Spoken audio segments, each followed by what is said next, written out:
Okay, so another question I wanted to get onto was called, how do monopolies happen? So I've said monopolies generally are bad.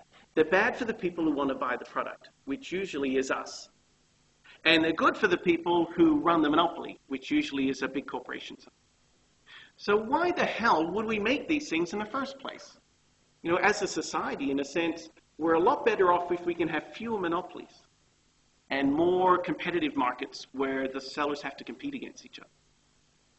So what I'll do is I'll just talk a little bit about why monopolies have existed, so how they've come about. So the necessary conditions, meaning what has to occur for a monopoly to be there, is basically you've got to have one seller of a good, obviously.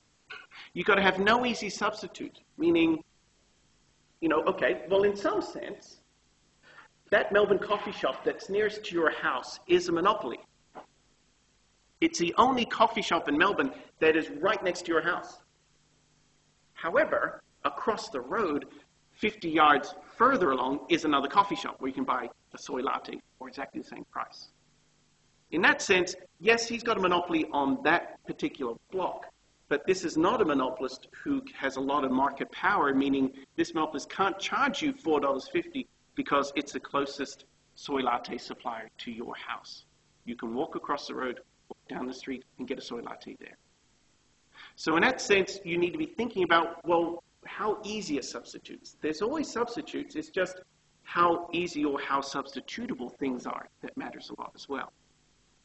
The other requirement is that no new supplier can enter, meaning if Bathurst Catering starts charging $8 for a cup of coffee in the morning, can one of those guys that runs a van, if you see him around Bathurst all the time, could he just drive onto CSU campus, set up his little van, put his sign out and say coffee $4.50? What do you think would happen? Well, there is a guy, he sets up actually outside CSU campus next to the lands department on Williams selling coffee. But I don't see that guy setting up on CSU property. Why is that?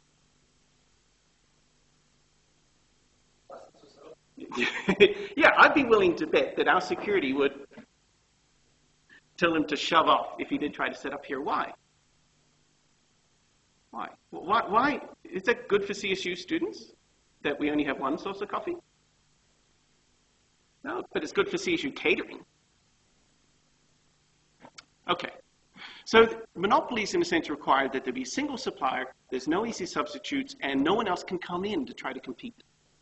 What if they're easy substitutes? Well, okay, this was kind of a defense that Microsoft said. So Microsoft was sued by the US federal government because America has what's called antitrust laws, which are basically anti-monopoly laws. So the anti-monopoly laws are meant to be enforced by the federal government if they think a company has set up a monopoly and is operating that monopoly against the interests of consumers. So the federal government sued Microsoft and said, hey, you guys are the only suppliers of spreadsheets. Because Excel had pretty much driven out Lotus 1-2-3. Have you guys heard of Lotus 1-2-3? VisiCalc? These like dinosaurs from 30 years ago that used to be spreadsheets, but they've all disappeared basically because Microsoft owns the market. Microsoft came back and said, hey, you know, actually, to do your books, you don't need a spreadsheet. You could just use a pencil. So actually, we're not really monopolists, because if you also count pencils in with spreadsheet applications, we're actually only a tiny fraction of that market. It didn't fly very far, but that's just one way of thinking about it. What do we mean by substitutes? So how easily could people otherwise do this thing? Okay, so I'll talk sort of three reasons that the book lists about why monopolies occur, and I'll talk a little bit about, you know, some of the features of these different types of monopolies. Okay. So the first one that the book lists is unique resources, right? This seems kind of like the obvious one. This is the only source of diamonds or, you know, duranium or tritium-3 or whatever other sort of fake resource you want to make up that there exists in the universe, and we control it, therefore we are the monopoly supplier. Right? That seems like a very obvious sort of monopolist who owns that mine. No one else has it. This is actually, it seems like this is surely the reason why monopolies occur, but actually this is the rarest. This almost never occurs. It doesn't really happen. For lots of reasons. So here's an example. The Australian wool industry. So before there was the Australian Wheat Board, there was what was called the Australian Wool Corporation. And the Australian Wool Corporation basically thought it ran the planet. The Australian Wool Corporation used to buy all the sheep's wool produced in Australia and then sell it to the rest. And what did they do? Well, they thought, well, we're really the only source of high-grade merino wool. So what we'll do is we'll start charging. So that's what the Australian Wool Corporation did. It jacked the world price of wool right up. This also happened, though, around the time that the U.S. invaded Korea. This is the early 1950s. Do you guys know where Korea is? Right? North of Japan. One thing is the U.S. Army was there in winter. Now, Korea is basically a mountain and oceans, and in winter it's buried under several feet of snow, most of it. Right? That's why if you have Korean food, it's all pickled, because what happens to Korea in the winter? It's frozen. If you don't have pickled vegetables, you're surely not getting any fresh ones from your outside gardens. Right? So Korea is cold, the U.S. Army was there, and the U.S. Army basically had to sort of panic buy a whole bunch of wool to provide all the clothing for all its soldiers that were dying in the war. This was a great boom for the Australian Wool Corporation because Australia was sort of the largest supplier of wool at that. So the Australian Wool Corporation somehow thought that they were masters of the universe because they'd made so much money out of the Americans during the Korean War. Kind of deluded them into thinking that they could continue doing this. So the Australian Wool Board kept the price of wool high. The problem with that, though, was if something's really expensive, lots of people will be thinking about ways of not having to buy wool. So that's precisely what the Japanese did. So the Japanese used to be the world's premier manufacturer of high-end men's tailored suits at one point.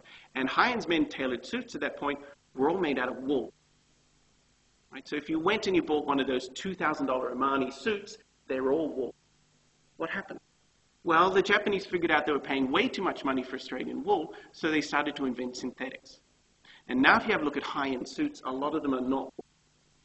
So even the Armanis, even the really expensive ones, will be using some amount of synthetics in them. Right? So basically, you priced yourself out of the market. People invented a substitute that didn't rely on sheep. These synthetics, as long as you have an oil field nearby or you can get a hold of petroleum, you can make them.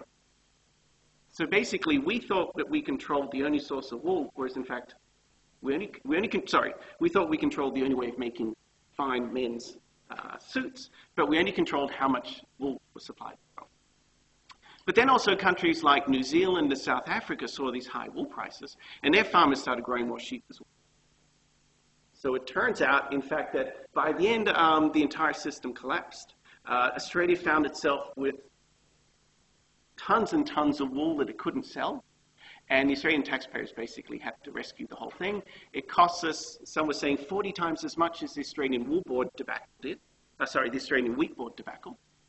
Because we wound up with mountains of wool that no one needed. And the only way to sell it would be to cut the price, and that was what we didn't want to do. Yeah? So you're saying it's... Yes, absolutely. The fact that you're the only supplier can wind up biting you in the bum because, yeah, like in this case, a monopoly is only as good as the technologies underneath it. And yeah, by raising the price of something, you're making it very valuable for someone else to find a way of not using it. So, synthetic diamonds. You can make synthetic lots of things. It's just when something starts to become rare and expensive that people think about ways of making it. So, absolutely right. Yes.